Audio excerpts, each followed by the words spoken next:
Guys, challenge ako para sa inyo. Oh yes, ano yan? Kaya niyo bang patumbahin itong robot ko na ito? Nang, teka, gamit lang itong mga popsicle sticks. Ayan lang ba? Oh, Ha?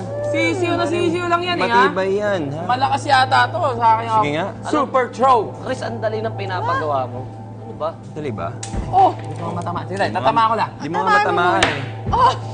Kasi iniisip ko, Kuya Chris, kung ganyan lang, kahit tamaan nila, parang kailangan ng mas malaking force galing dito sa popsicle stick. Tama ka, Janine. Yung challenge ko, stick lang, okay? Ngayon, tuturuan ko kayo paano gumawa nitong exploding ninja stars.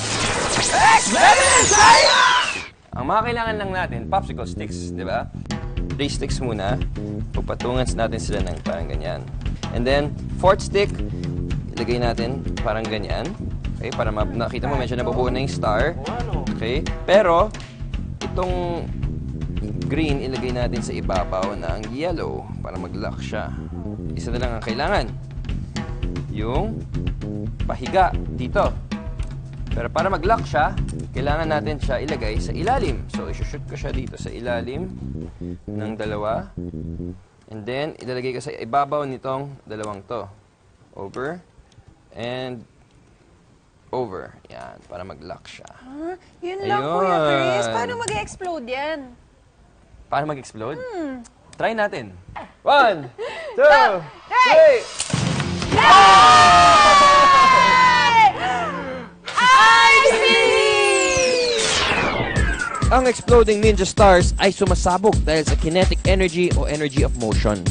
Ang bawat popsicle stick ay may tinatagong potential energy o energy at rest. Nang pagdikit-dikitin ang mga ito to form a star, nagkaroon ng resistance o pagkontra sa mga pinagdikit-dikit na popsicle sticks. Nang ihagis ang popsicle sticks, tumama ito sa isang surface, ang nakatayong plastic robot, at na-release ang potential energy nito. Ang force o lakas mula sa pagtama ng isang popsicle stick sa robot ay nag-umpisa ng chain reaction kung saan sunod-sunod na na-release ang kinetic energy ng 5 popsicle sticks kaya ito nag-explode. Sa tulong ng ordinaryong bagay, makakagawa ka ng masayang experiment para ipakita ang pasabog na science. Ay